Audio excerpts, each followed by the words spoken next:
John F Kennedy அவரை பற்றி நம்ம பேச போகிறோம். யார் பார்த்து ஜான் எஃப் கென்னடினா யாருன்னு சொல்லி கேட்டிங்கன்னா, அமெரிக்காவுடைய பிரசிடென்ட். இன்றைக்கி எப்படி ட்ரம்ப் இருக்கிறாரோ அதே மாதிரி அன்னைக்கு அவர் வந்து பார்த்திங்கன்னா ட்ரம்ப் இருந்த அதே இடத்துல அவர் இருந்தார்.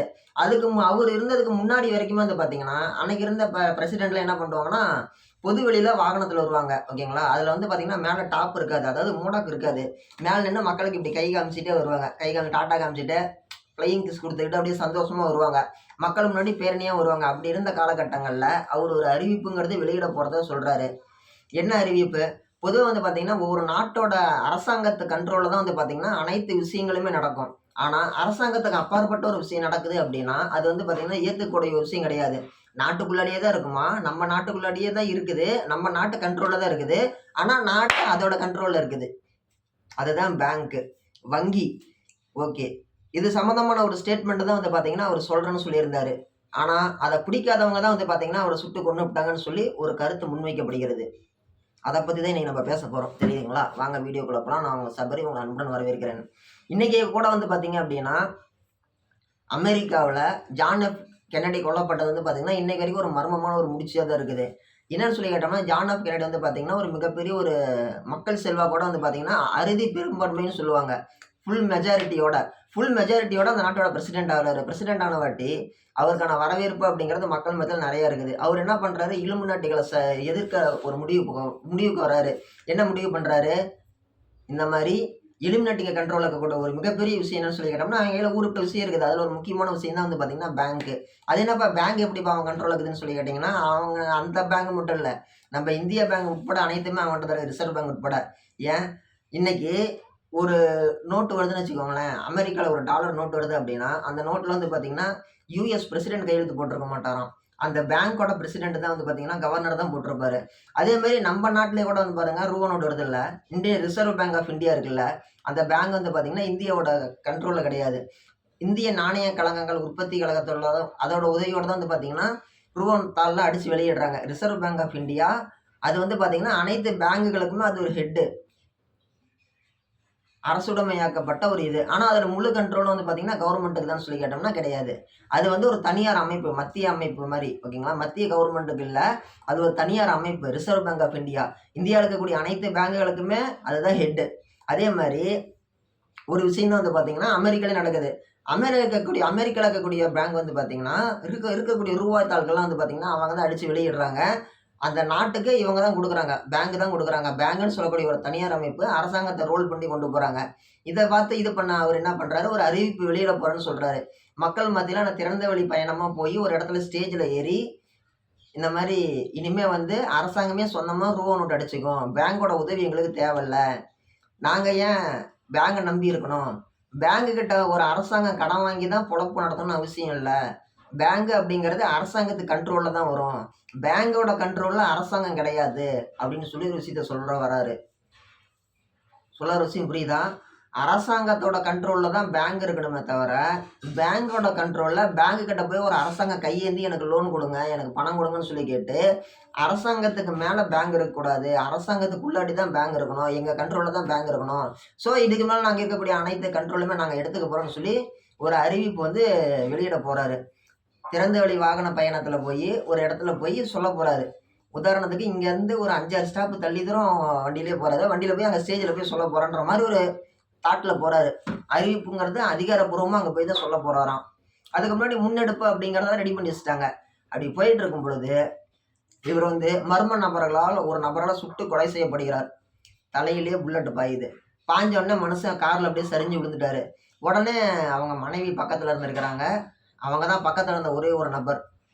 ஜான் எஃப் கென்னடி கொலை செய்யப்படும் பொழுது அவங்க பக்கத்தில் அவங்க மனைவி இருக்கிறாங்க. யோசிச்சு பாருங்க எப்படி இருக்கும்.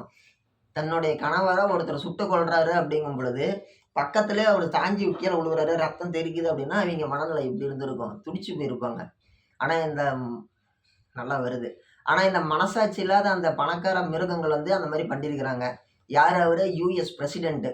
இன்னைக்கு ட்ரம்ப் இருக்கிற மாதிரி அன்னைக்கு அவர் சுட்டு கொள்ளும் போது வந்து பார்த்தீங்கன்னா சுட்டு கொண்டு போயிட்டாங்க. சுட்ட அடுத்த 10 நிமிஷத்தில் அவர் ஆஸ்பத்திரி கொண்டு போயிட்டாங்க.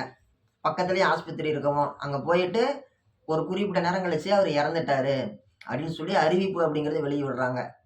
உலகமே அதிர்ந்து போயிருச்சு. என்னடா இது ஒரு யுஎஸ் பிரசிடென்ட் அவருக்கே அந்த நிலைமையான்னு சொல்லிட்டு. அதுக்கு அப்புறமேட்டு தான் வந்து வந்த பிரதமர்கள்லாம் வந்து பார்த்தீங்கன்னா, பிரசிடென்ட்லாம் வந்து பார்த்தீங்கன்னா, யார் கூடயும் வண்டியில போகாம தனிப்பட்ட முறையில திறந்த வெளி வாகனத்தில போகாம மூடாக்கு போட்டது. புல்லட் ப்ரூஃப் கண்ணாடி, இதெல்லாம் போட்ட புல்லட் ப்ரூஃப் காரு இதெல்லாம் ரெடி பண்ணிட்டு போறாங்க, வராங்க.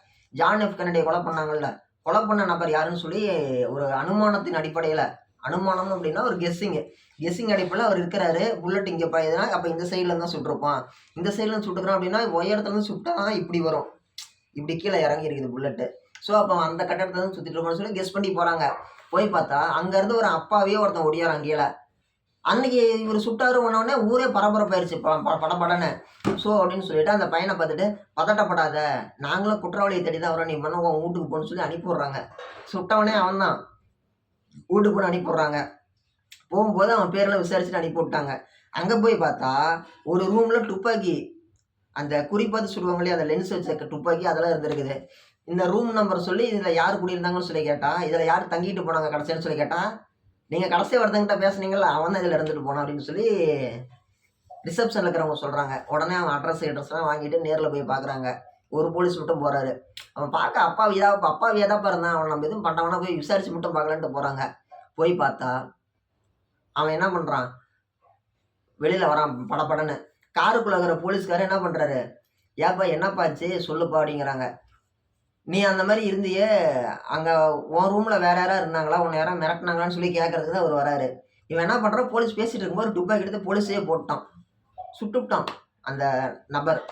சுட்ட உடனே மத்த போலீஸ்காரங்க அதிகாரிங்களா இவர் என்ன பண்ணி சைரன் என்னது வாக்கி டாக்கி வச்சு தான் பேசிட்டு இருந்திருக்காரு. துப்பாக்கி சவுண்ட் கேட்ட உடனே மளமளன்னு எல்லா போலீஸும் வர ஆரம்பிச்சுட்டாங்க. இவன் என்ன பண்றான், பயந்துட்டு ஓடுறான். வேக வேகமா ஓடுறான். திட்டு திட்டுன்னு ஓடுறான். கூட்டத்தோட கூட்டமா கலந்துட்டான் ஒரு இடத்துல. கலந்துட்டு என்ன பண்றான், ஒரு தியேட்டருக்கு போறான். தியேட்டருக்கு போனா டிக்கெட்ல ரிசப்ஷன்லாம் முடிஞ்சிருச்சுன்றாங்க. இவன் என்ன பண்றான், எகிறி குதிச்சு அதை இதையும் பண்ணி தில்லுமுல்லாம் பண்ணி என்ன பண்றான், தியேட்டருக்குள்ளாடி பூந்துட்டான். உடனே தியேட்டர்ல இருந்து போலீஸ் ஸ்டேஷனுக்கு ஒரு ஃபோன் போகுது. நம்ம ஊர் தியேட்டர்ல யாராவது ஒருத்தர் டிக்கெட் வாங்க மிகை குச்சி போயிட்டா, தியேட்டர்ல இருக்கிறவங்களே பிடிச்சு அடிச்சு புடுவாங்க. "என்னடா பண்ற? ஏதுடா பண்ற? யார்றா நீ? எந்த ஊருக்காரனான்னு" சொல்லி கேட்பாங்க. ஆனா அந்த ஊர்ல போலீஸ்க்கு ஃபோன் பண்ணுவாங்க. ஏப்பா இதுக்கெல்லாமா போலீஸ் வருவாங்க? நம்ம ஊர் போலீஸுக்கு ஃபோன் பண்ணி தியேட்டர்ல ஒருத்தன் பூந்துட்டா என்ன சொல்லுவாங்க? "ஏன்டா டேய் அவன உன்னால பிடிக்க முடியாதாடா?" அப்படின்னு சொல்லி கேட்பாங்க. இதுவே நீங்க அந்த ஊர்ல ஃபோன் பண்ணீங்கன்னா, தியேட்டருக்குள்ள ஒருத்தன் சட்டவிரோதமா பூந்துட்டான், டிக்கெட் வாங்காம ஒருத்தன் உள்ளாடி பூந்துட்டான்னா, அதுக்கெல்லாம் போலீஸ் வருவாங்க அமெரிக்காவுல. அப்படிதான் வந்து பார்த்தீங்கன்னா, எவனோ ஒருத்தன் உள்ளாடி பூந்துட்டான்ன உடனே வராங்க போலீஸு. தியேட்டருக்குள்ளாடியே வச்சு அவன தொக்கா தூக்குறாங்க, அந்த நபர.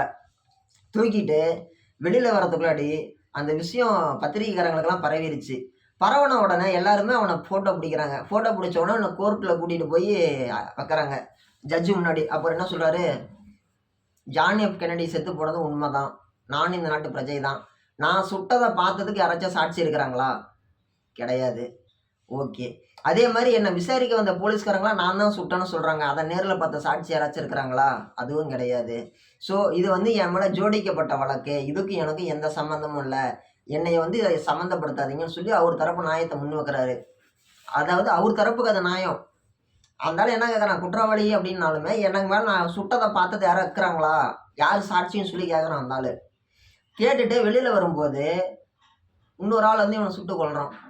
கூட்டத்துல இருந்த ஒரு ஆளு, ஜான் எஃப் கென்னடிய கொலை பண்ணதா குற்றம் சாட்டப்பட்ட நபர் மேல இன்னொருத்தன் வந்து சுட்டுக் கொல்றான். கோர்ட்லயே. "தன்வினை தன்னைச் சுடும். ஊழ்வினை உரித்து வந்து ஊட்டும்" அப்படின்லாம் சொல்லுவாங்கல்ல சிலப்பதிகாரத்துல. கர்மா. நாம் என்ன செய்றோமோ அதுதான் நம்மளுக்கு நடக்கும். அதே தான் இந்த கதையிலயும், இந்த நிஜ சம்பவத்திலயும் நடந்திருக்குது. அவன் வேணும்னே ஒருத்தர கொலை பண்ணான். கேட்டதுக்கு நான் சுட்டதுக்கு யார் சாட்சி இருக்கிறாங்கன்னு கேட்டான். அவன் கோர்ட்ட விட்டு வெளியில வந்தது வேற ஒருத்தன் சுட்டான். அவன சுட்டதுக்கு சுட்டவன பிடிக்கவே முடியலையாம். கூட்டத்துல அவன் தப்பிச்சு போயிட்டான் அப்படிங்கிறாங்க. இதுதான் வந்து பார்த்தீங்கன்னா, ஜான் எஃப் கென்னடியோடைய கதை. அவரு செத்து போன வாட்டி வந்து பார்த்தீங்கன்னா, இந்த மாரி விஷயங்கள் நடந்துச்சு. அவன் ஏன் சுட்டானும் தெரியல. சுட்டதுக்கு யார் காரணம்னும் தெரியல. அப்படிப்பட்டவன இன்னொருத்தன் வந்து சுட்டுட்டு போயிட்டான். சுட்டு கொன்னுட்டு போயிட்டான். இதுக்கு பின்னாடி வந்து பார்த்தீங்கன்னா, பணக்கார முதலைகள், பேங்க வழிநடத்தக்கூடியவங்க தான் இருப்பாங்கன்னு சொல்லி பெரும்பான்மையான மக்களால இன்னைக்கும் நம்பப்படுகிறது. இன்னைக்கும் சொல்லப்படுகிறது. நீங்க யோசிச்சு பாருங்க. இன்னைக்கு கூட இந்திய அரசாங்கம் இருக்குது. ஆனா இந்திய அரசாங்கத்தோட கண்ட்ரோல்ல பேங்க் இருக்குதான்னு சொல்லி கேட்டா நம்மளுக்கு தெரியாது. பேங்க் அப்படிங்கிறது தனியார் சொத்து. அரசாங்கத்தோட கையில கிடையாது. உண்மதானே? பேங்க் பேரெல்லாம் நம்ம சொல்ல தேவையில்ல. உங்களுக்கே தெரியும். முக்குக்கு முக்கு ஒரு பேங்க் தொறந்து வச்சிருக்கிறாங்க. ரூ. 20 வட்டி, ரூ. 18 வட்டி வாங்குறாங்க.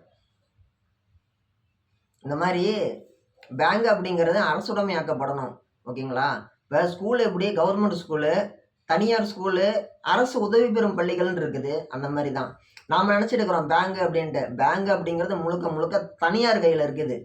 அது வந்து மிகப்பெரிய ஒரு கார்ப்பரேட் முதலாளிங்க கையில இருக்குது. மக்களுக்கு பயன் தருதான்னு சொல்லி கேட்டோம்னா கேள்விக்குறி தான்.